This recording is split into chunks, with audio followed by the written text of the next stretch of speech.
Praise the Lord. கர்த்தருக்கு மகிமை உண்டாவதாக. இது நல்ல காலை வேளையில் கர்த்தருடைய வார்த்தை மூலமாய் உங்கள் யாவரையும் சந்திப்பதிலே நான் மிகுந்த மகிழ்ச்சி அடைகிறேன். சங்கீதம் 119 சங்கீதம் 11 நான் உமக்கு விரோதமாய் பாவம் செய்யாதபடிக்கு உமது வாக்கை என் இருதயத்தில் வைத்தேன். அன்பான தேவனுடைய பிள்ளைகளே, மனிதர்களை பிடித்து சாப்பிடும் ஆப்பிரிக்க இன மனிதன் ஒருவன் இயேசுவை சொந்த இரட்சகராக ஏற்றுக்கொண்டான். அவன் ரட்சிக்கப்படுவதற்கு முன்பதாக மிக மோசமான வாழ்க்கை வாழ்ந்து கொண்டிருந்தான். ரட்சிக்கப்பட்ட பின்பு அவன் வாழ்க்கை மிகவும் மாறியது. வேதத்தை மிகவும் நேசித்து வாசிக்க ஆரம்பித்தான். அவன் ஒரு நாள் ஒரு மரத்தடியில் உட்கார்ந்து வேத புத்தகத்தை வாசித்து கொண்டிருந்தான். அப்பொழுது அவ்வழியாக சென்ற ஐரோப்பிய வியாபாரி ஒருவன் அவனை பார்த்து, நீ என்ன வாசித்து கொண்டிருக்கிறாய் என்று கேட்டான். அதற்கு அந்த மனிதன், நான் வேதம் வாசிக்கிறேன் என்று பதிலளித்தான். உடனே அந்த மனிதன், என்ன வேதம் வாசிக்கிறாயா என்று ஆச்சரியத்தோடு கேட்டுவிட்டு, எங்கள் தேசத்தில் இந்த புத்தகம் அவுட் ஆஃப் டேட் ஆன புத்தகம், இக்காலத்திற்கு அது ஒத்து வராது, அதை போய் நீ வாசித்து கொண்டிருக்கிறாய் என்றான். அதற்கு அந்த மனிதன், இப்போது இங்கு மட்டும் வேத புத்தகம் அவுட் ஆஃப் டேட் என்று கருதப்பட்டிருந்தால் நீ இப்பொழுது உயிரோடு நின்று கொண்டிருக்க முடியாது.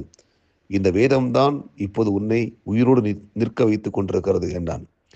வேத புத்தகம் எந்த மனுஷனையும் பிரகாசிக்க வைக்கும் வல்லமை உள்ளது. ஏனெனில் அதில் ஜீவ தேவனின் வார்த்தைகள் உள்ளன. தேவனையும் அவர் வார்த்தைகளையும் பிரிக்கவே முடியாது. எப்படி தேவன் உயிரோடு இருக்கிறாரோ அவர் வார்த்தைகளும் உயிருள்ளவைகள். எல்லா காலத்துக்கும் பொருந்தும் ஒரே புத்தகம் வேத புத்தகம் மட்டுமே. அதை பழமையான புத்தகம் என்றோ தற்காலத்து புத்தகம் என்றோ சொல்ல முடியாது. ஏனெனில் இன்றும் இந்த வேத புத்தகம் மனித வாழ்க்கையை மாற்றிக்கொண்டிருக்கிறது. அமெரிக்க ஜனாதிபதியாயிருந்த கூலிட்சிக்கு ஒரு நாள் ஒரு சிறிய பாக்கெட் சைஸ் புதிய ஏற்பாடு கொடுக்கப்பட்டிருந்தது. அவர் அதிகமாக எதையும் பேச மாட்டார். அந்த புதிய ஏற்பாட்டை வாங்கி கொண்டு, இந்த சிறிய புத்தகத்தில்தான் இந்த உலகத்தில் இருக்கும் அனைத்து மனிதர்களின் பிரச்சனைகளும் தீர்வு இருக்கிறது என்று ரத்தின் சுருக்கமாக சொன்னார்.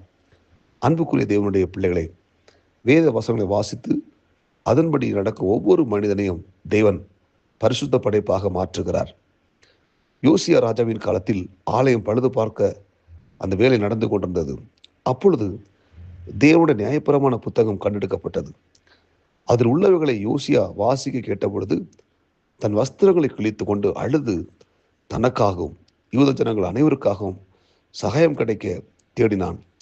நியாயப்பிரமாணத்தில் கூறப்பட்டவர்களின்படி வாழுவோம் என்று அவர்கள் சொன்னபோது தேவன் அவர்